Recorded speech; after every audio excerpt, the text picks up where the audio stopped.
Assalamualaikum warahmatullahi wabarakatuh. Innalhamdulillah wa syukurillah. Salatu wassalamu ala syarafil anbiya'i wal mursalin Sayyidina Muhammad wa ala alihi wa sahbihi ajmain amma ba'd. Puji syukur dan senantiasa kita panjatkan kehadirat Allah Subhanahu wa taala karena pada pagi hari ini kita masih diberikan nikmat kesehatan, kesempatan, nikmat iman dan Islam untuk kembali bisa mengikuti kajian lanjutan ekonomi zakat yang sudah kita sama-sama jadwalkan untuk kita laksanakan pada setiap hari Senin dan Kamis pada bulan suci Ramadan 1447 Hijriah ini. Dan hari ini kita telah memasuki sesi yang keempat. Insya Allah pada hari ini kita akan membahas tentang pengawasan musakih. Namun demikian nanti di dalam proses diskusi atau kajian kita masih diberikan kesempatan untuk mendiskusikan hal-hal yang aktual terkait dengan perkembangan ekonomi zakat. Para peserta sekalian, ya bersama kita telah hadir Bapak Profesor Dr. Hamzah Hasan Heria yang akan memberikan kajian kepada kita semua, dan untuk kesempatan awal ini mungkin masih terbatas yang ikut, jadi sambil menunggu teman-teman yang lain bergabung kita tetap melaksanakan sesuai dengan agenda yang telah kita tetapkan bersama. Baik, Prof, mungkin sudah bisa dimulai kajian mengenai pengawasan musakih. Silakan, Prof. Eh, Suara saya didengar Pak Agus ya? Iya, Prof. Iya. Bismillahirrahmanirrahim. Assalamualaikum warahmatullahi wabarakatuh. Waalaikumsalam warahmatullahi. Bismillah wa bihamdi. Bismillah wa la hawla wa la quwata illa billah. Allahumma salli wa sallim ala sayyidina Muhammadin wa ala alihi wa sahbihi wa mawala. Bapak, Ibu, dan teman-teman semua, Pak Direktur, selaku moderator, dan teman-teman semua. Alhamdulillah, sebelum kita mulai, kita membaca doa atau mengirimkan bacaan surah Al-Fatihah untuk mereka. Yang pertama, satu, untuk orang tua kita, Al-Fatihah.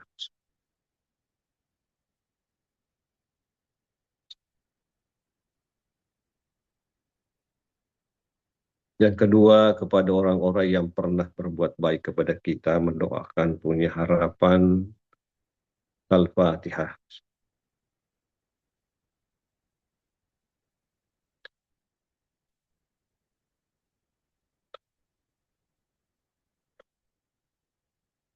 Yang ketiga, kepada mereka yang pernah tergores hatinya, Al-Fatihah.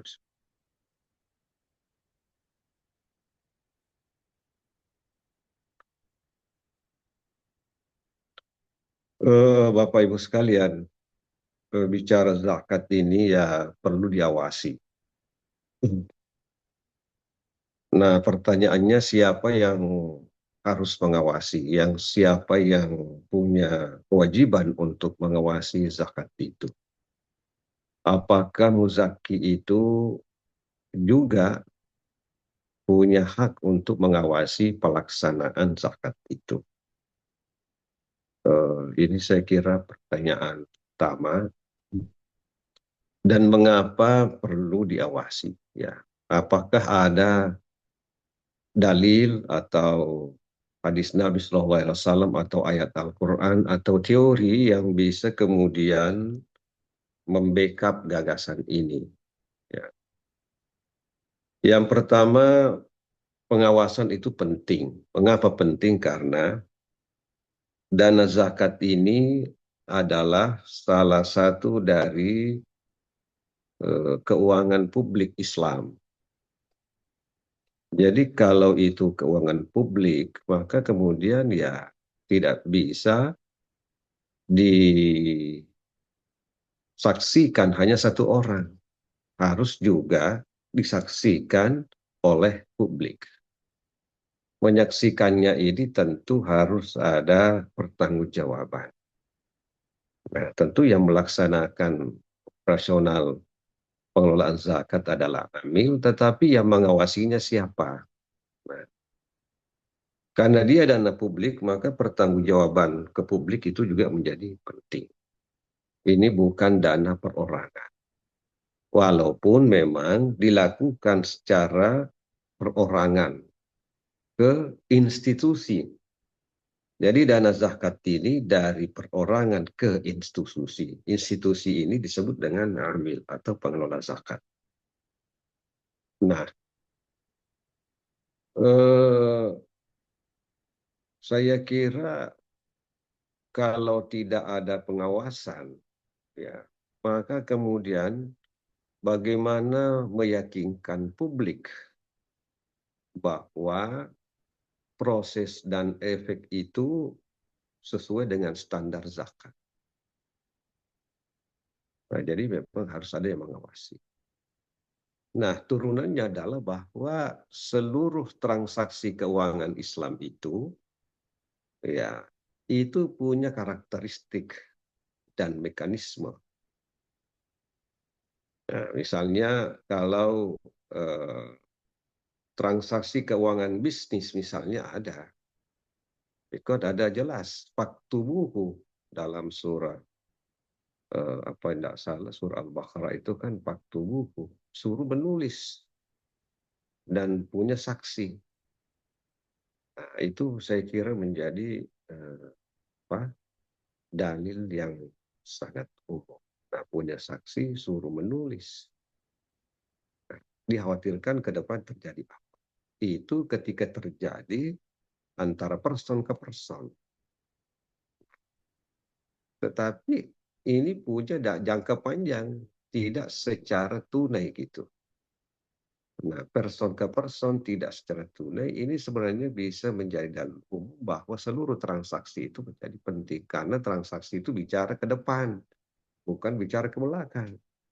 Bicara ke depan itu bicara tentang bagaimana perubahan dimensi waktu, bagaimana perubahan sikap orang yang melakukan transaksi. Nah, itu kan bicara ke depan. Nah, zakat ini juga bicara ke depan. Setelah diserahkan zakat itu dikelola oleh amil, itu bicara 1, 2, 3 hari, bulan, tahun ke depan. Itu ya. Itu pentingnya ada eh, pengawasan. Nah, faktubuhu tulis. Nah, dalam era modern ini, kalau transaksi itu bisnis, ya ada apa? Ada notariat gitu, yang bisa menjadi pengawasan perjanjian. Itu saya kira berkaitan dengan bahwa dia adalah dana publik dan punya karakteristik. Nah, karakteristik zakat ini, Bapak Ibu sekalian, itu ditujukan kepada 8 asnaf, 8 penerima. Pertanyaannya, siapa yang mengawasi bahwa itu tepat sasaran, administrasinya tepat, dan sebagainya. Itu juga jadi penting. Nah, amil ini harus mendistribusikan kepada 8. Satu saja itu setengah mati. Apalagi kalau 2, ini 8. Pasti terjadi polemik pendapat dan sebagainya. Ya, siapa yang kemudian menyelesaikan ini? Kalau itu yang terjadi. Data itu siapa yang urus? Nah,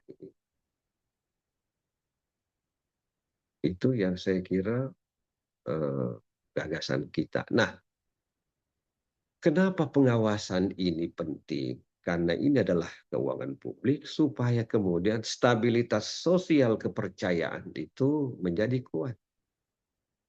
Ya, kalau misalnya tidak ada penengah, dalam arti terjadi debat, terjadi polemik antara masyarakat dengan amil, siapa yang bisa memberikan data? Tidak mungkinlah amil sendiri, karena dia yang digugat. Mesti ada pihak yang harus menjadi penengah itu. Nah, untuk meyakinkan penengah ini, dalam kaitan dengan stabilitas sosial harus didukung. Nah, sebab kalau tidak, ya persaudaraan umat Islam itu juga akan menimbulkan masalah gitu. Jadi mengapa penting? Karena diharapkan terjadi stabilitas sosial kepercayaan. Bapak Ibu rahimakumullah, teman-teman, ada juga kan ada dalil Quran yang kita bisa eh, kita bisa eh, jadikan dalil. Ya ayyuhallazina amanu la tubtilu shadaqatikum bil manni wal adza. Jadi eh, ini bahwa dalam surah Al-Baqarah ayat 264 itu larangan orang-orang beriman untuk tidak tubtilu, membatalkan. Dengan cara apa? Al-manni wal adza. Sebut-sebut, menyebut ya. Saya kalau zakat bantuan saya segini menyebut tuh enak sekali kedengaran, kalau disebut itu kan membatalkan. Membatalkan nanti itu ya spiritualnya juga terbatalkan, dampak sosialnya juga al-manni wal adza. Al-adza ini juga menyakiti orang, masa disebut-sebut. Sudah habis nih bantuannya orang disebut-sebut lagi. Nah, itu kan enggak. Jadi bisa membatalkan dalam arti spiritualitas terganggu. Ya, yang melakukan ibadah zakat juga terganggu. Al-adza ini bisa juga terganggu bagi orang yang benar. Jadi harus ada keseimbangan. Al-adza ini harus dijaga perasaannya orang yang menerima bantuan itu. Nah, ini saya kira ayat sangat umum termasuk pada zakat. Nah, kalau kemudian pembayar zakat itu atau wajib zakat itu ya selalu bertanya, bagaimana itu zakat? Bagaimana? Dia kan sebagai bagian dari pelaksana ibadah itu, masa dia tanyakan? Nah, oleh karena itu, janganlah yang wajib zakat itu mempertanyakan zakat. Ya, karena itu juga akan mempengaruhi perasaannya. Nah, karena ini adalah ibadah, masa ibadah mau ditanyakan ke orang, kepada yang menerima. Maksudnya harus ada lembaga khusus yang melakukan pengawasan. Di luar daripada, selain daripada wajib zakat ini, dan juga yang menerima zakat harus ada lembaga independen gitu. Nah, supaya bisa dikontrol gitu. Jadi aduan muzaki itu ya bisa disampaikan kepada lembaga yang memang ditunjuk oleh negara sebagai pengawas gitu. Bapak Ibu rahimakumullah. Ada hadis Rasulullah Shallallahu Alaihi Wasallam itu bahwa ada petugas zakat yang diutus oleh Nabi Shallallahu Alaihi Wasallam. Ya. Lalu kemudian dia pulang ke Madinah. Nah, dia lapor kepada Nabi Shallallahu Alaihi Wasallam bahwa ini adalah zakat. Ini adalah bagian saya. Ini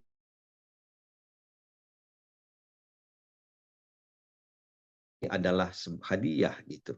Hadiah ini diperoleh pada saat menjalankan kewajibannya sebagai petugas zakat. Nabi Shallallahu Alaihi Wasallam dalam hadis itu kita memahami bahwa Nabi mengatakan, apakah kalau kamu tinggal di rumahmu sendiri, dia sampaikan begitu kepada Amil ini, tinggal di rumahmu, apakah kau mendapatkan hadiah? Nah, apa logikanya? Logikanya bahwa ini hadiah karena jabatanmu gitu. Bapak Ibu rahimahullah, karena itu ini adalah bagian dari evaluasi. evaluasi daripada kerja amil ini. Pertanyaannya siapa yang harus mengevaluasi? Nah, itu saya kira dalilnya ya. Ada lagi Bapak Ibu, nah ini tadi hadis ini eh, ya banyak umum sekali walaupun pelakunya adalah amil zakat, tetapi bisa dipakai dalam hal apa? Memperoleh hadiah dalam melaksanakan jabatan. Ini hadisnya ini saya ingat sekali itu di kitab Abu Dawud dengan syarah Awadil Ma'bud. Saya pernah bikin makalah itu, tapi lupa sekali itu dia punya teks. Nah ini waktu itu kita di pasca, saya masih S2, jadi dianggap melakukan pengkhianatan orang-orang yang sedang melaksanakan tugas tetapi punya hal yang dimaksud itu. Nah, ini saya kira bisa menjadi dalilnya. Nah, ada juga ketika Sayyidina Umar. Sayyidina Umar ini kan dianggap khalifah yang belusukan gitu. Khalifah yang terjun ke bawah ke masyarakat. Administrasinya kuat, manajemennya kuat. Nah, satu saat ada perempuan. Perempuan ini menerima zakat. Tentu saja perempuan yang memenuhi standar ya. Standar sebagai pedagang. Nah, perempuan ini mengatakan saya terima zakatnya. Tapi tahun kemarin saya berhak juga menerima zakat, tetapi tidak menerima zakat. Nah, maka kemudian Sayyidina Umar memerintahkan untuk mengambilnya. Saya kira diambilkan dari Baitul Mal. Nah, kalau kita lihat ini Bapak Ibu, itu artinya bahwa pengaduan dari masyarakat itu ditindaklanjuti dengan mempertimbangkan pada kinerja amil zakat. Nah, jadi apakah penyaluran itu sudah tepat sasaran? Apakah masih ada orang yang berhak menerima zakat tetapi tidak menerimanya?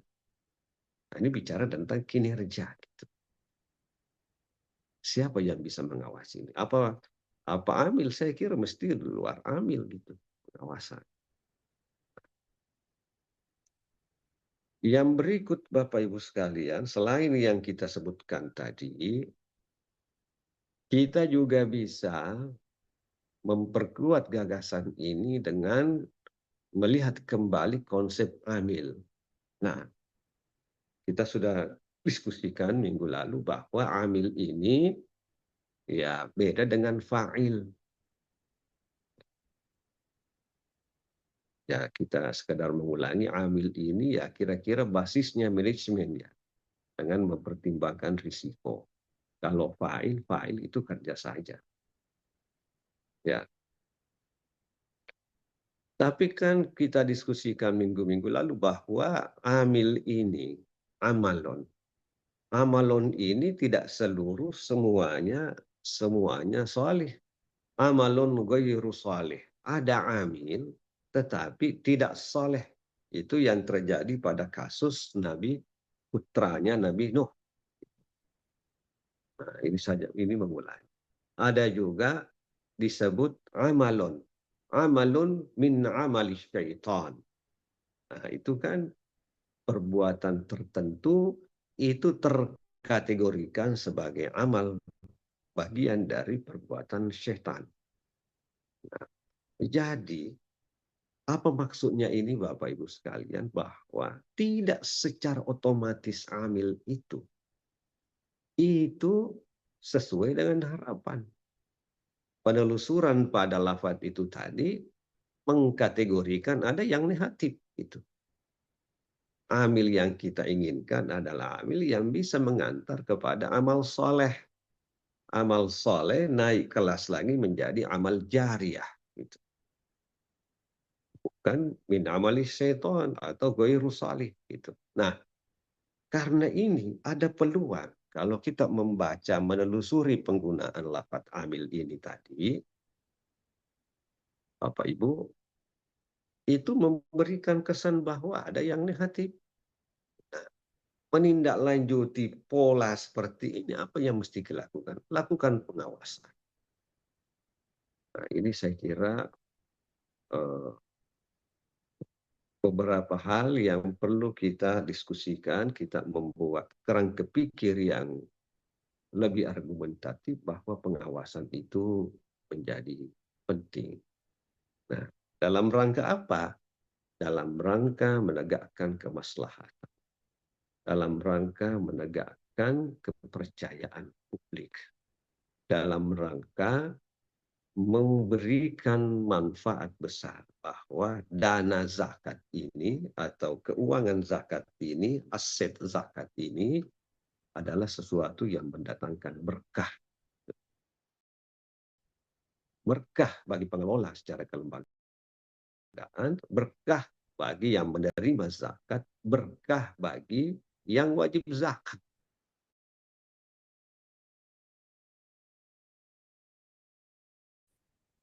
Sehingga kemudian gabungan tiga ini, Bapak Ibu,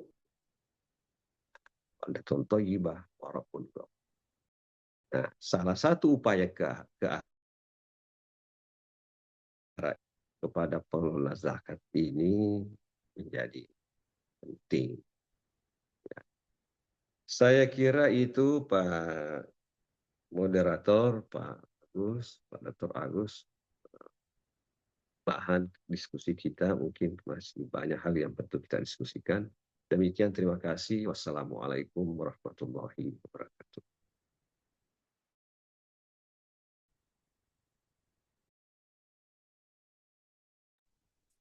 Waalaikumsalam warahmatullahi wabarakatuh. Terima kasih Prof telah memberikan pengantar untuk kajian kita pada pagi hari ini. Saya kira intinya pada beberapa poin yang telah Prof sampaikan bahwa dana zakat itu adalah bagian daripada keuangan publik Islam yang tentu eh, perlu untuk pengawasan. Pengawasan bukan sebatas pengawasan dari pemberi kepada pengelola, tetapi pengawasan dalam konteks ini adalah pengawasan termasuk dalam pengawasan pengelolaan. Ya, pengawasan dibutuhkan mulai pada saat pengumpulan, pengelolaan, sampai kepada pendistribusian. Apakah benar-benar penyalurannya juga sudah kepada asnaf yang tepat? Saya kira mungkin cukup menarik untuk kita kaji persoalan ini. Yang bisa juga menjadi pertanyaan Prof adalah posisi pengawasan ini. Apakah dia merupakan bagian daripada badan amil zakat, ya, atau merupakan lembaga yang ada di luar daripada struktur amil zakat, dan yang tentu kita perlu perhatikan juga dalam bingkai Undang-Undang Nomor 23 Tahun 2011, adakah posisi pengawasan di dalam undang-undang ini? Kalau enggak, mungkin berarti ada semacam rekomendasi yang bisa kita sampaikan terkait dengan pengawasan ini. Baik, silakan kepada para peserta, mungkin ada hal yang mau dipertanyakan, mau dikomentari terkait dengan pengawasan zakat ini. Silakan.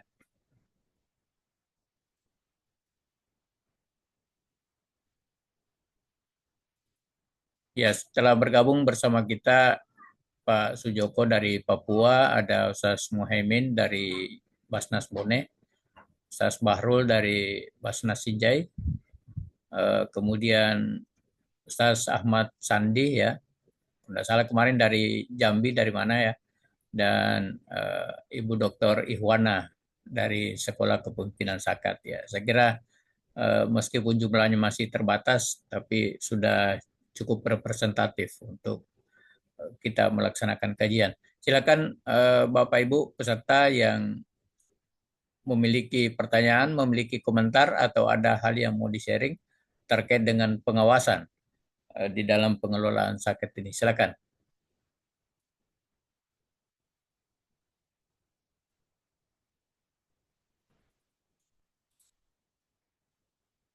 Ya, nampaknya belum ada ya, sambil dipersiapkan. Mungkin Prof bisa dikomentari tadi Prof mengenai posisinya di dalam eh, lembaga pengelola zakat, apakah badan pengawasan ini sama seperti posisi Dewan Pengawas Syariah eh, atau ada lembaga independen yang di luar daripada Basnas atau LAS yang bertugas melakukan fungsi pengawasan ini. Silakan Prof. Ya, saya kira juga itu apa ya relatif ya, apa bisa di dalam atau di luar. Tetapi substansinya adalah bahwa independen ya, independennya ini menjadi penting. Cuma memang kalau dia di dalam, maka kemudian publik akan melihat, nah, itu kan bagian dari dalam. Tapi kalau dia di luar, saya kira itu lebih tegas terpisah dari lembaga yang diawasi. Kalau dia dalam serumpun, nah itu kan juga, karena sebenarnya yang kita mau bangun ini bagaimana kepercayaan publik itu, independensi dan profesional gitu. Itu saya kira jadi persoalan di dalam dan di luar ya saya kira perlu pertimbangan, tapi kira-kira yang lebih tepat, kita mencari yang tepat supaya kemudian ini bisa bekerja secara maksimal, betul-betul dia independen gitu. Nah, apalagi kalau kita lihat kondisi ya masyarakat kita ini ya, kita berada dalam era demokrasi, kita juga berada pada era yang sangat terbuka kebebasan informasi. Ya, verifikasi ini dalam era sekarang ini yang menjadi kebutuhan sangat vital. Mengapa sangat vital? Karena informasi ini sudah meledak, bukan lagi banjir, meledak di mana-mana. Pertanyaannya, mana informasi yang benar, mana yang informasi dari sumber yang benar, mana informasi yang sudah direkayasa, ini juga menjadi penting. Nah, karena itu menurut saya kalau dia independen, ya, karena begitu ada aduan masuk, misalnya ada laporan, saya kira butuh waktu verifikasi data dan sebagainya. Nah, ini tidak bisa. Nah, belum lagi tingkat kecepatan kerja gitu.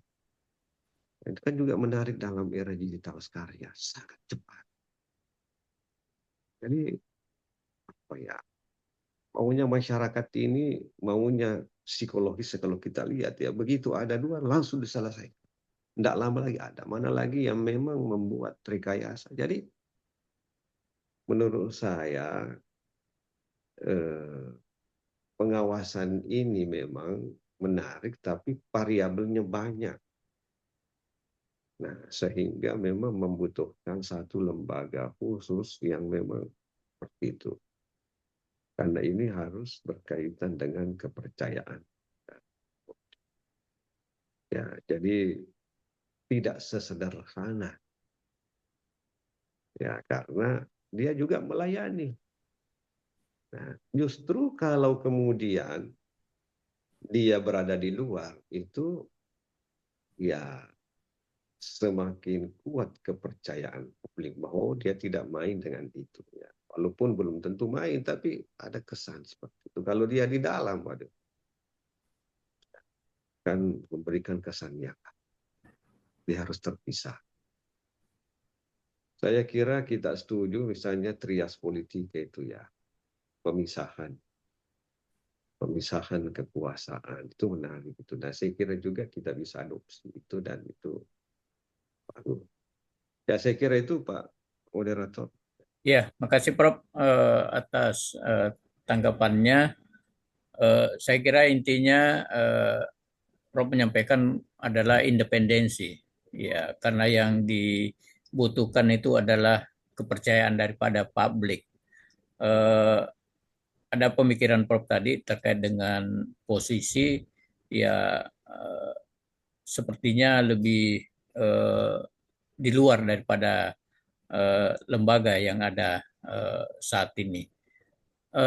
Namun demikian, teman-teman dari Basnas tentu sudah punya pola, ya bagaimana pola pengawasan secara internal selama ini dijalankan. Apakah memang ada fungsi di dalam struktur Basnas yang melakukan pengawasan seperti yang disampaikan tadi, atau memang belum tersedia sehingga itu dibutuhkan lembaga pengawas seperti ini. Kemarin juga ketika Menteri Agama Prof. Nasaruddin Umar ketika membuat statement bahwa eh, untuk keluar daripada sakat, ya karena dianggap tidak populer, meskipun kemudian beliau eh, menyampaikan permintaan maaf atas statement tersebut. Tetapi yang ramai di medsos itu salah satunya adalah terkait dengan pengawasan. Ya, kalau begitu memang seharusnya ada lembaga yang perlu memberikan masukan-masukan terlebih dahulu, ya terkait dengan pengelolaan zakat ini. Ya, nah ini bisa menjadi pelajaran buat kita semua, bisa menjadi bahan buat kita semua sebagai bahan untuk mengkaji lebih jauh tentang pengawasan ini.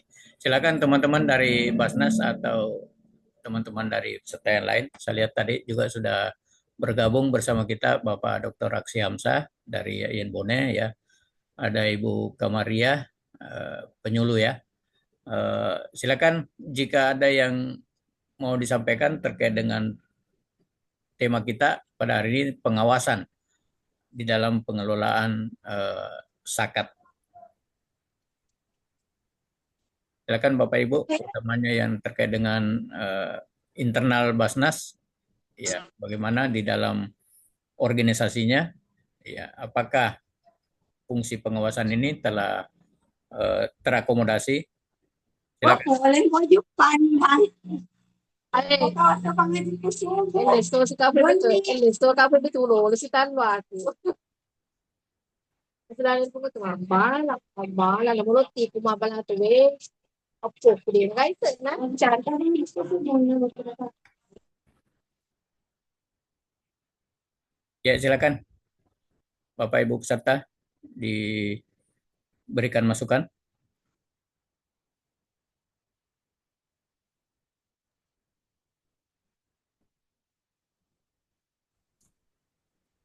Assalamualaikum. Halo. Waalaikumsalam, Pak Dokter. Silakan, Pak Dokter Aksi. Iya. Assalamualaikum warahmatullahi wabarakatuh. Waalaikumsalam warahmatullahi wabarakatuh. Eh, Mohon maaf sebesar-besarnya karena baru bergabung di ujung tadi saya sempat mendengarkan penjelasan Prof. Hamzah ya. Eh, Tentang pengawasan ya Kak Agu ya. Ya, ya, pengawasan. Oh, iya. Ya, kami juga sering mendiskusikan ini di dalam dunia akademik bahwa memang problem besar kita itu kan ya bagaimanapun juga kita percaya lembaganya, tetapi kepercayaan itu kan harus ada jaminannya. Nah, makanya memang saya sangat setuju memang perlu ada pengawasan yang sifatnya eksternal seperti yang disampaikan tadi oleh Prof. Di sisi lain saya melihat kalau boleh ya sekedar sumbang saran. Kan sebenarnya Basnas itu kan sifatnya komisioner ya. Ya kebetulan kami ada pengalaman juga pernah di KPU. Pernah jadi ketua KPU selama 10 tahun. Apa kira-kira tidak memungkinkan Basnas ini pengawasannya ya langsung dibawa naungan BPK atau ya karena kan Basnas juga mengacu kepada peraturan perundang-undangan. Nah, tidak ada yang lebih ahli mengawasi lalu lintas keuangan melebihi daripada KPK hari ini, BPK hari ini ya. Karena mereka sebenarnya sudah profesional. Nah, sementara kan BPK juga berbasis regulasi. Maksudnya sebenarnya hanya mau ditambah agar BPK ini termasuk mengawasi Basnas sebagai sebuah institusi negara yang sifatnya komisioner juga. Tidak ada bedanya dengan KPU, Bawaslu dan seterusnya. Sehingga mungkin kita lebih percaya sih sebenarnya BPK, karena BPK itu kan eksternal. Nah, beda dengan inspektorat. Kalau di pemerintah kan ada inspektorat. Nah, inspektorat itu sifatnya internal. Dia juga pengawas tapi sifatnya internal. Lebih banyak bersifat pembinaan. Dan ya lebih banyak juga itu juga karena lebih banyak sifatnya pembinaan, toleransinya lebih banyak. Walaupun ada kesalahan, terkadang diabai. Beda dengan BPK. Kalau BPK kan sedikit agak lebih bagus lah dibanding dengan inspektorat. Nah, sebenarnya menurut saya sih ini lebih memungkinkan secara regulasi karena Basnas juga komisioner. Nah, sementara kan banyak juga komisioner-komisioner yang lain yang dalam hal ini tapi menggunakan anggaran negara. Nah, walaupun Basnas ini mengelola bukan uang negara yang dia kelola, tetapi kan ini uang publik.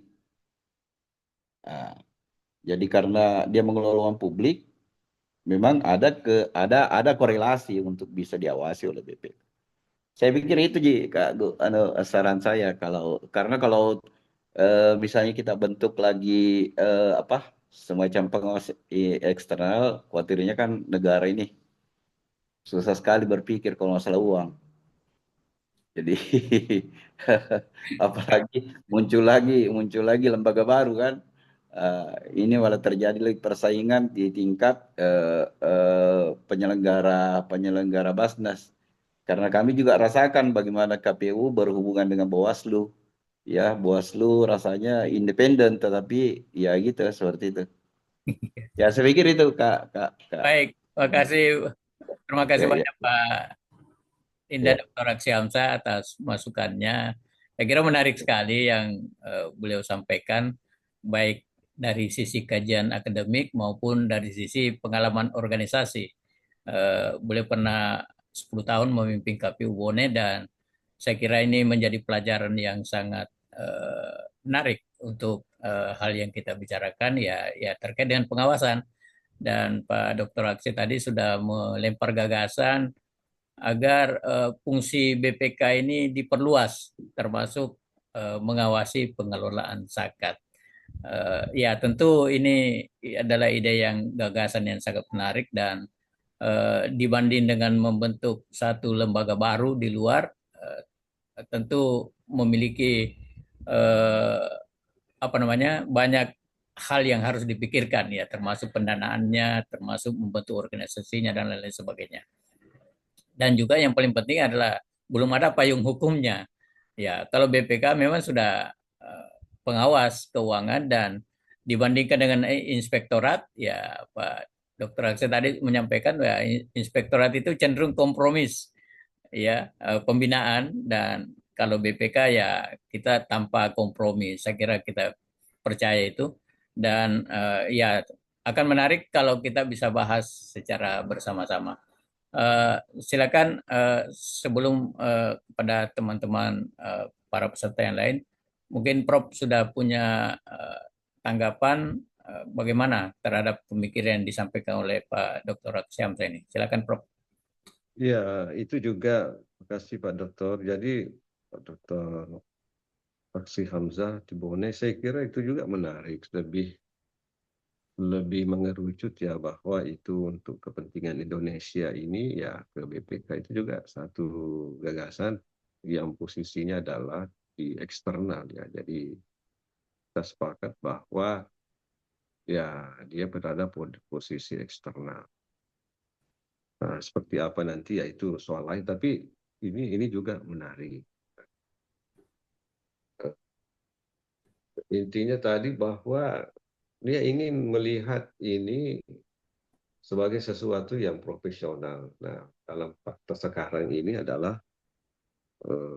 BPK sebagai lembaga independen di luar. Beda dengan inspektorat, dia bagian dari internal kementerian. Ya, jadi saya kira memang penting untuk nanti dibuatkan forum khusus ya. Apalagi nanti kalau misalnya ada undang-undang baru zakat atau apa, dan saya kira momennya seperti itu. Tapi bagaimanapun juga untuk perbaikan berkelanjutan pengelolaan zakat ini perlu kita buka untuk diskusi-diskusi dalam rangka melakukan perbaikan secara berkesinambungan. Saya kira itu mendukung gagasan kita bahwa dia posisi eksternal. Ya, makasih Pak Direktur. Ya. Baik, makasih Prof atas tanggapannya. Ya, semakin menarik diskusi kita, kajian kita terkait dengan pengawasan di dalam pengelolaan zakat ini. Dan eh, karena baru kali ini bergabung, saya sampaikan ke Pak Dr. Aksi Hamzah bahwa kajian kita ini adalah kajian serial khusus selama bulan suci Ramadan, setiap hari Senin dan Kamis di jam 7 sampai jam 8.30 pagi. Dan telah kita susun ada beberapa materi-materi kajian yang insya Allah akan kita laksanakan secara berseri. Baik, mari kita berikan kesempatan kepada teman-teman dari Basnas, mungkin bisa bagaimana menanggapi usulan-usulan ini, gagasan-gagasan ini terkait dengan pengawasan. Apakah uh, secara internal sudah ada, atau bagaimana dengan tanggapan tentang adanya gagasan untuk melibatkan BPK sebagai pengawas di dalam pengelolaan zakat? Silakan kalau ada tanggapan. Assalamualaikum warahmatullahi wabarakatuh. Waalaikumsalam. Silakan Pak Ustaz Barul. Saya Barul. Kebetulan saya masih baru lah di Basnas. Salam dulu untuk Pak Ustaz Saksi. Saya Barul Pak Ustaz. Waalaikumsalam. Ya, Dari Bone. Lanjut Ustaz. Tapi guys ya. Jadi memang berkaca pada kasus Enrekang yang kemudian semua komisionernya akhirnya menjadi dipermasalahkan dan sekarang dalam proses di pengadilan. Memang kalau kita lihat bahwa meskipun sebenarnya sumber dananya dari masyarakat, memang perlu ada pengawasan di internal Basnas itu sendiri. Kemudian memang ada pengawas intern. Jadi ada beberapa Basnas daerah itu kemudian punya berapa bulan lah? Punya punya pengawas intern itu. Jadi sudah ada pengawas internnya, tapi dia itu kemudian setiap tahun itu Basnas itu dilakukan audit syariah. Jadi ada yang dilakukan langsung dari Kementerian Agama Pusat. Biasanya itu ada melakukan audit di masing-masing Basnas setiap tahun itu. Tapi saya kira memang yang jadi permasalahan kita juga bukan hanya persoalan jadi tata kelola. Mungkin misalnya pengawasan intern itu lebih pada bagaimana tata kelola organisasi ini berjalan sesuai dengan SOP yang ada. Kemudian kalau tadi Pak Ustaz Saksi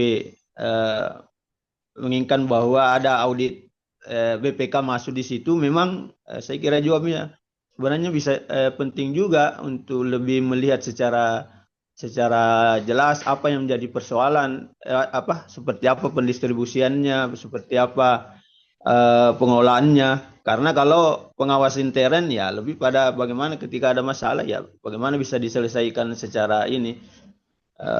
Oleh karena itu saya kira juga penting memang ada pengawasan intern yang berfungsi untuk mengawasi tata kelola organisasi. Saya kira itu. Kemudian untuk persoalan di situ tadi maksudnya BPK ketika misalnya ada pengelolaan dana zakatnya ini.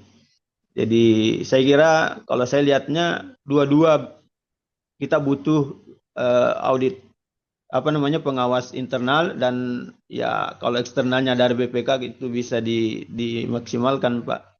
Jadi itu kira-kira yang bisa untuk tidak terjadi, apalagi ini kan kepercayaan masyarakat yang mau dijaga ini Pak.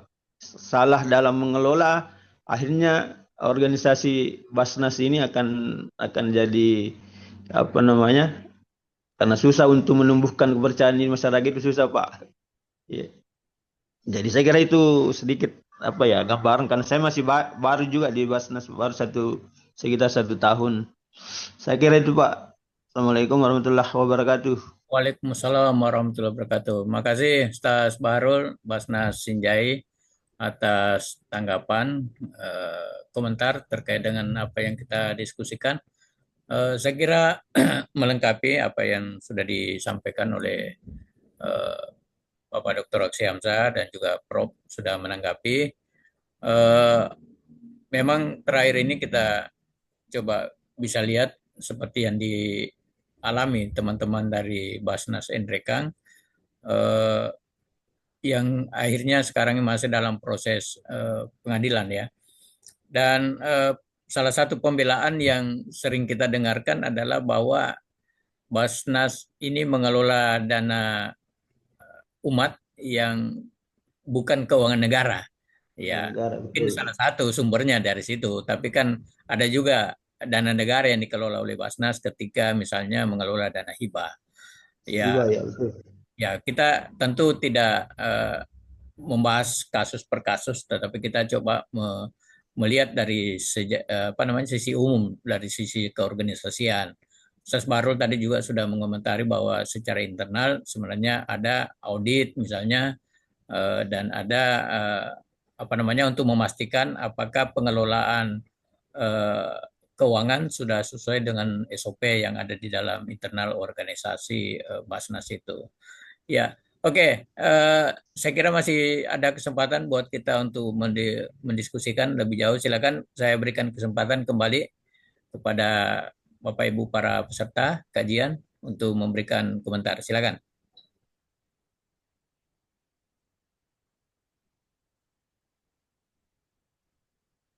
Saya Ustaz. Ya, silakan Pak Ustaz Muhaimin. Bismillahirrahmanirrahim. Assalamualaikum warahmatullahi wabarakatuh. Waalaikumsalam warahmatullahi wabarakatuh. Pertama kami ucapkan syukran jazakallah khair untuk Profesor Hamzah Khairiyah yang senantiasa menyajikan ilmunya yang sangat bermanfaat buat kami, terkhusus sebagai pengelola zakat di Basnas. Ini ilmu beliau sangat kami harapkan dan nantikan agar supaya ada tambahan wawasan buat kami dalam menjalankan pengelolaan zakat di Basnas. Nah, terkait dengan pengawasan, saya kira tentu kita semua sepakat bahwa setiap tindakan, kegiatan, langkah yang kita lakukan itu memang perlu ada pengawasan agar supaya setiap langkah kita betul-betul sesuai dengan aturan-aturan yang ada. Dan terkait dengan pengelolaan zakat ini, sebenarnya dalam Undang-Undang Zakat nomor 23 2011 itu dalam pasal 34 itu sudah disebutkan bahwa yang melaksanakan pembinaan dan pengawasan itu adalah Menteri Agama. Menteri Agama. Makanya ketika kemarin beliau Pak Menteri Agama menyampaikan pentingnya Dewan Pengawas ini, mungkin hanya sekedar ingin memancing publik atau Basnas itu sendiri untuk kembali pada undang-undang zakat yang ada, bagaimana memfungsikan atau menjadikan Kementerian Agama ini sebagai pembina dan pengawas dalam pengelolaan zakat, baik di Basnas maupun di LAS ya, karena yang mengeluarkan izin juga ya Basnas Kementerian Agama ya, Kementerian Agama. Jadi saya membacanya seperti itu, atau paling tidak karena Basnas pusat itu kan lagi proses peralihan ya proses peralihan, dan ya setidaknya itu menjadi statement yang bisa mengingatkan para pengurus-pengurus Basnas pusat yang baru untuk memperhatikan hubungan antara Basnas nanti dengan Kementerian Agama. Saya kira seperti itu. Nah, untuk Basnas sampai kepada kabupaten ini tentu tadi sudah disampaikan Pak Bahrul dari Sinjai, dari Basnas Sinjai, bahwa kita dalam pertanggungjawaban dan pelaporan itu kita ada audit syariah dan juga ada audit keuangan. Ya, jadi ada audit. Nah, kalau ini mau disinkronkan dengan badan pengawasan, ya, seperti yang disampaikan tadi Ustaz Aksi, ya ada BPK dan juga ada badan pengawas syariah.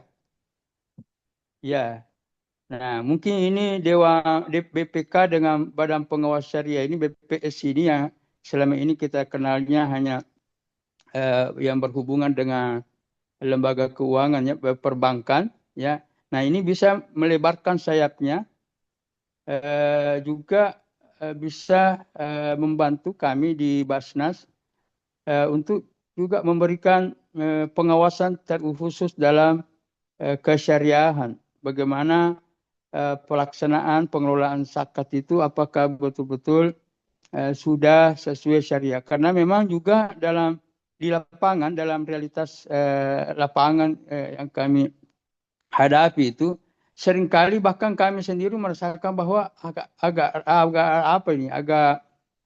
rawan, tapi terkadang memaksa kita, karena kita ya tidak ada yang bisa memberikan pencerahan atau pengawasan dari pengelolaan itu, misalnya dari instansi, bahkan dari Kemenak sendiri, misalnya ya, dari Kemenak sendiri kadang ya mengusulkan proposal permohonan bantuan untuk kegiatan tertentu yang sebenarnya kalau kami mau kembali pada aturan-aturan yang ada, itu biasanya tidak bisa masuk gitu, susah masuk. Misalnya bukan hanya Kemenak ya, beberapa instansi lain termasuk juga instansi di pemerintahan daerah, misalnya yang berkaitan dengan tupoksi instansi itu.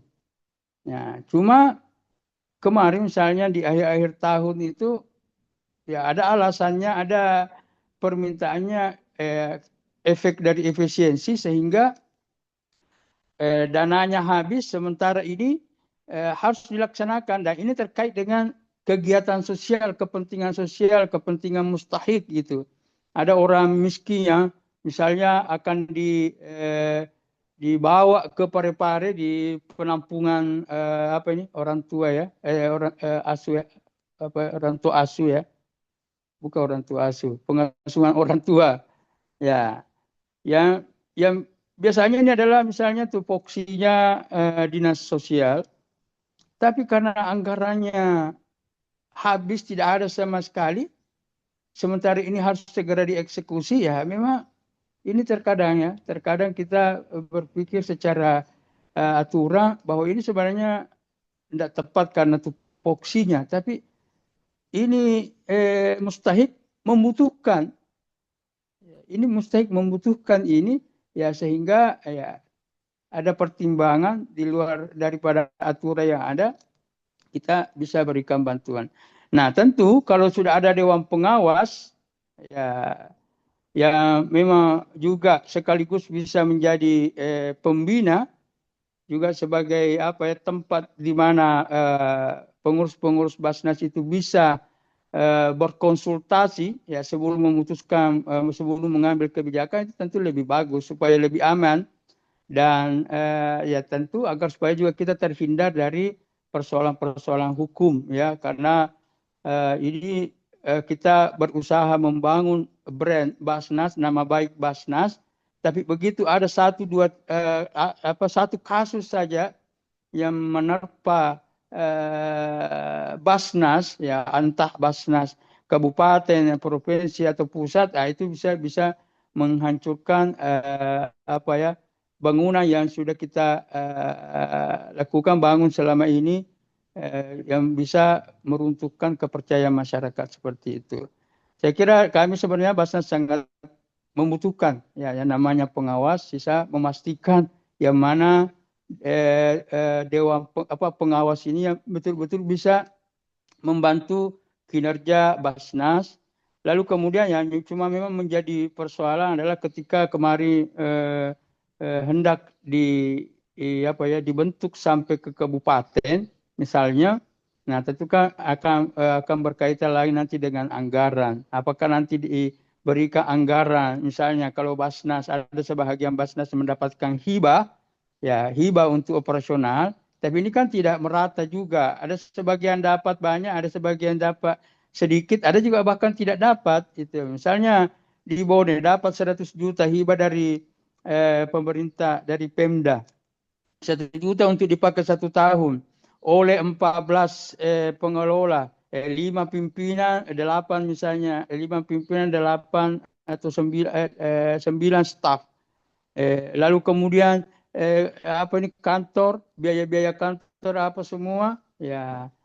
Nah, kemarin ini juga ada teman yang mengkritik kenapa bisa dana amil itu sampai 12,5% dan seterusnya, tanpa mereka tahu itu dana amil itu mungkin dia pikirnya dibagi-bagi saja oleh pimpinan, padahal itu semua dana amil itu digunakan untuk operasional. Itulah yang digunakan beli tinta, beli kertas, beli semua apa yang dibutuhkan di dalam kantor, dalam operasional. Yang bisa jadi kalau pengumpulannya sedikit itu sangat tidak cukup, hibahnya sedikit, pengumpulannya sedikit itu tidak cukup ya. Orang nanti akan berteriak memang kalau memang pengumpulannya banyak. Kalau pengumpulannya memang misalnya 100 miliar dikali 12,5%, ya memang banyak. Tapi bagaimana yang pengumpulannya cuma 100 juta, 200 juta, 300 juta? Adakah masyarakat juga yang berteriak, kenapa tidak cukup itu operasional dan seterusnya? Nah, itulah memang sekali lagi bahwa kita memang perlu tetap mendorong terbentuknya Dewan Pengawas ini. Saya kira kami setuju ya. Kami kembalikan kepada moderator. Assalamualaikum warahmatullahi wabarakatuh. Waalaikumsalam warahmatullahi wabarakatuh. Makasih Ustaz Muhaimin telah memberikan tanggapan dan pemikirannya terkait dengan pengawasan ini, dan tadi kita sama-sama dengarkan bahwa sebagai pengelola zakat Basnas itu sangat dibutuhkan adanya pengawas syariah untuk memastikan bahwa pengelolaan zakat itu sudah benar-benar sesuai dengan syariah dan juga sudah memenuhi ketentuan-ketentuan yang ada ya. Kita juga tadi sudah mendengarkan bahwa di dalam Undang-Undang Nomor 23 2011 itu pasal 33 ada pasal yang mengatur tentang pengawasan yang dilakukan oleh Kementerian Agama. Nah, tentu ini akan semakin menarik untuk kita kembali diskusikan, dan ya kalau di forum kali ini tidak bisa tuntas ya pasti kita butuhkan forum khusus untuk membahas hal ini. Baik, selanjutnya Prof mungkin ada tanggapan Prof terhadap apa yang disampaikan oleh Ustaz Muhaimin tadi atau dari Pak Bahrul tadi. Silakan Prof. Ya, makasih. Memang ini pengawasan ya, dulu ada mahasiswa bimbingan saya di S2 Alauddin itu memang mengambil tesis tentang pengawasan di Bone. Saya tidak tahu apa dia bergabung di sini beliau itu. Jadi kesimpulannya bahwa pengawasan kita banyak tesisnya itu ada hal yang perlu dibenahi. Dari sisi sinkronisasi aturan, lalu kemudian pembinaan SDM pengawasan, seperti apa membina, lalu kemudian tindak lanjut pengawasan. Jadi banyak temuan-temuan itu yang ya kemungkinan berkaitan dengan pengawasan pengelolaan zakat di Indonesia. Termasuk juga banyaknya yang tidak menyalurkan zakatnya pada lembaga yang dimaksud pada Basnas dan Laz. Itu juga menjadi sorotan dari tesis itu. Itu juga bagian dari pengawasan. Nah, Pak Muhaimin tadi itu ya sebagai praktisi ya, sebagai bagian dari Basnas itu dia juga curhat. Butuh teman untuk melakukan pengembangan wawasan dan seterusnya. Dan saya kira sekolah kepemimpinan zakat ini salah satu fungsinya seperti itu. Nah ini saya kira testimoninya bagus ya. Aspek kesyariahan menjadi penting. Ya. Kemudian manajemen juga menjadi penting. Karena cara pandang kita terhadap pengawasan zakat ini itu harus juga memenuhi standar pengelolaan zakat syariah dan manajemen dan Indonesia gitu. Jadi dia kesyariahan, dia juga manajemennya manajemen rasionalitas, dia juga keindonesiaannya gitu. Nah, karena yang kita mau bangun, yang kita mau bina, yang kita mau salurkan adalah masyarakat Indonesia gitu. Jadi ada 3 menurut saya yang harus dilakukan. Nah, itulah paling tidak menjadi aspek-aspek menjadi penting yang harus diakomodir pada pembentukan regulasi. Nah, sehingga kemudian baik pelaku pengawas itu taat regulasi juga Basnas atau LAS harus taat regulasi gitu dan turunannya ke bawah. Ini saya kira menjadi penting. Nah, teman-teman semua, fungsi pengawasan itu saya kira bukan mencari kesalahan lalu berhenti. Tetapi bagaimana kemudian merem terjadinya kesalahan itu, melakukan langkah-langkah supaya kesalahan itu diminimalisir ya untuk perbaikan berkelanjutan gitu. Ya, itu saya kira fungsinya bukan hanya menindak, tetapi juga membina menjadi penting. Lalu kemudian memproyeksikan seperti apa. Nah, jadi kesadaran regulasi ini menjadi penting. Kesadaran regulasi bagi pengawas, kesalahan regulasi juga bagi pengelola zakat, ya juga kesadaran regulasi bagi muzaki dan mustahik. Nah, kalau misalnya sudah didampingi penerima zakat, tapi begitu-begitu terus ya, nggak ada perkembangan. Itu juga menjadi objek pengawasan gitu. Jadi menurut saya kinerjanya juga itu harus menjadi objek.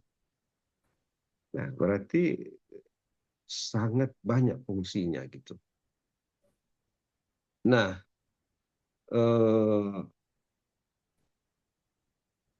Bapak Ibu yang saya hormati, tadi ada disebutkan oleh Pak Muhaimin, ya kadang-kadang dalam waktu-waktu mendesak itu mesti ada tindakan. Akhir tahun masih ada yang membutuhkan. Bagaimana sikap kita? Nah, ini juga menjadi penting. Makanya kita sekarang ini hidup dalam era modern, digital, kelembagaan, maka kemudian visi misi pengelolaan zakat ini menjadi penting. Apa visinya? Apa visinya? Visi ini kemudian diturunkan menjadi program. Nah, program ini diturunkan menjadi aksi dan itu terukur, harus memiliki prosentase. Nah, berapa prosentase tahun ini zakat yang sifatnya untuk kepentingan darurat itu, yang tiba-tiba, berapa persen? Nah, ini juga menjadi penting. Kriteria darurat itu seperti apa? Berapa prosentase dana zakat untuk kepentingan pemberdayaan? Itu juga. Nah, saya kira teman-teman ini sudah lakukan. Tetapi nah, problemnya adalah eh, apa ya? Mungkin evaluasinya yang kurang gitu. Ini tidak ada teman diskusinya. Basnas sekarang ini pengelola zakat itu diskusi dengan siapa? Nah, sekarang ini dalam era seperti ini, kalau nggak ada teman diskusi, berat kita maju. Ya, jadi, nah kemudian disinilah pentingnya saya kira sekolah kepemimpinan zakat, dia menjadi teman diskusi pengelola zakat. Apalagi ke depan ya, pada hari terakhir nanti kita akan ada satu materi tentang integrasi dana zakat dengan program pemerintah. Nah, ini juga harus regulasinya seperti apa. Nah, tadi Pak Muhaimin itu menjelaskan tentang keadilan dana hibah di Basnas. Ada pemerintah kabupaten mengalokasikan segini, yang dianggap masih kurang oleh Basnasnya, ada juga pada daerah lain yang sudah dianggap cukup. Terjadi klaster gitu. Nah, siapa yang harus mengambil peran besar untuk mengurangi ketimpangan dana hibah ini? Nah, padahal ini kan dua-duanya bicara Garuda, lambang Garuda semua.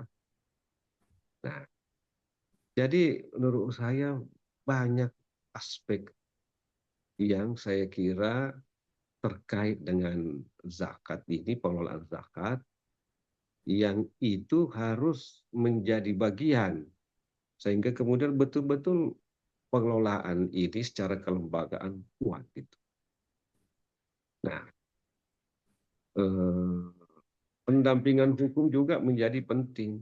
Siapa yang mendampingi? Ya, apakah juga ketika ada pengawasan, kalau terjadi kasus, siapa yang harus menjadi pendamping? Jadi bukan hanya membunyikan sempritan, tetapi dia juga mendampingi ketika terjadi hal-hal. Ini mesti disiapkan, Pak, karena ini bicara publik. Jadi mungkin nanti satu saat, Pak Direktur, kita akan diskusikan secara khusus bagaimana sih proyeksi daripada konsep pengawasan tentang pengelolaan zakat. Ya, apalagi Pak Menteri kalau kita dengar gagasannya itu ada 27 sumber-sumber keuangan Islam. Ya. Nah, kalau ini digarap jadi sebuah sumber keuangan dan dibuatkan regulasi, saya kira itu menarik. Nah, 27 itu saya kira banyak banget gitu. Pendapatan negara kita itu kan pajak dan beberapa. Tapi kalau Islam 27, itu menarik sekali. Dikapitalisasi menjadi sebuah sumber pendapatan sehingga kemudian ke depan dana zakat ini ya, dan turunannya tentu saja Pak, turunannya itu maksud saya teman-temannya ada infak zakat, cuma kita lebih menyebut zakat saja, itu bisa menjadi anggaran pendamping APBD. Saya dulu waktu pengukuhan itu mengusulkan bahwa kalau kemudian integrasi nanti ini ada bantuan pemerintah kabupaten, kota, ke Basnas dikelola dengan baik, maka ini menjadi momen sehingga kemudian dana zakat itu bisa menjadi pendamping APBD gitu. Selama ini ya berapa sih prosentase yang dilakukan oleh Basnas Kabupaten dan Kota dalam rangka melihat kinerja PBN, APBD gitu, itu yang belum mungkin perlu pembanding, sehingga dengan adanya pengawasan masuk ke situ, maka kemudian kinerja Basnas LAS ini juga itu sedikit meningkat, bisa mengikuti kinerja keuangan APBN APBD. Nah, jadi bukan sekedar mengawasi, tetapi bagaimana juga ikut membantu mendongkrak gitu, sehingga zakat ini tidak sekedar, atau sumber keuangan ini tidak sekedar dilihat hanya apa ya, coba naik kelaslah sedikit. Ya. Saya kira itu Pak Direktur tanggapan saya. Dan mungkin nanti teman-teman yang ingin kerjasama dengan sekolah zakat ya, supaya ada pembinaan bukan hanya sekarang, ke depan dan sebagainya, itu silahkan mungkin diatur sehingga kemudian diskusi kita semakin banyak dan semakin berkesinambungan. Saya kira itu Pak Moderator, terima kasih. Assalamualaikum warahmatullahi wabarakatuh. Waalaikumsalam warahmatullahi wabarakatuh. Terima kasih Prof atas tanggapan terhadap ide-ide gagasan pengawasan ya. Dan tadi Prof juga sudah menjelaskan kepada kita bahwa pengawasan bukan hanya pada aspek syariah, tapi juga pengawasan dari manajemen keuangan dan bahkan bisa juga pendampingan hukum ya. Saya kira banyak hal yang dibutuhkan di dalam bagaimana mengoptimalkan pengelolaan zakat ini, dan ya kehadiran kami sebagai pengelola di Sekolah Kepemimpinan Zakat ya siap bekerja sama, bermitra dengan teman-teman dari Basnas atau lembaga-lembaga yang terkait untuk menjadi teman diskusi, teman mengkaji untuk membicarakan hal-hal yang mungkin kita tidak dapatkan dari lembaga-lembaga yang lain. Mohon maaf Bapak Ibu sekalian para peserta bahwa waktu 8.30 akan segera kita akhiri kajian pada hari ini. Dan kami mengingatkan kembali bahwa insya Allah pada hari Senin, hari Kamis tanggal 5 kita akan kembali bertemu. Adapun mengenai linknya, nanti kalau ada perubahan kami akan sampaikan kemudian. Dan insya Allah untuk pertemuan yang sesi yang kelima, kita akan membahas tentang bagaimana menjadi musaki yang berkelanjutan sebagai sebuah cita. Ya, tentu diharapkan bahwa jika telah menjadi musaki, musaki selamanya. Jangan menjadi musaki kemudian menjadi mustahik ya. Tentu kita harapkan ada keberlanjutan. Dan terkait dengan pembahasan-pembahasan lain, tetap kita ada ruang untuk membicarakan pada setiap kesempatan diskusi kita. Mohon maaf bahwa tidak semua bisa kita bicarakan secara tuntas. Insya Allah pada pertemuan berikut kita bisa bergabung kembali dan mungkin bisa melibatkan dan mengikutkan teman-teman kita yang lain supaya bisa kita lebih ramai program kajian dan diskusi kita. Dan terima kasih banyak kepada Prof.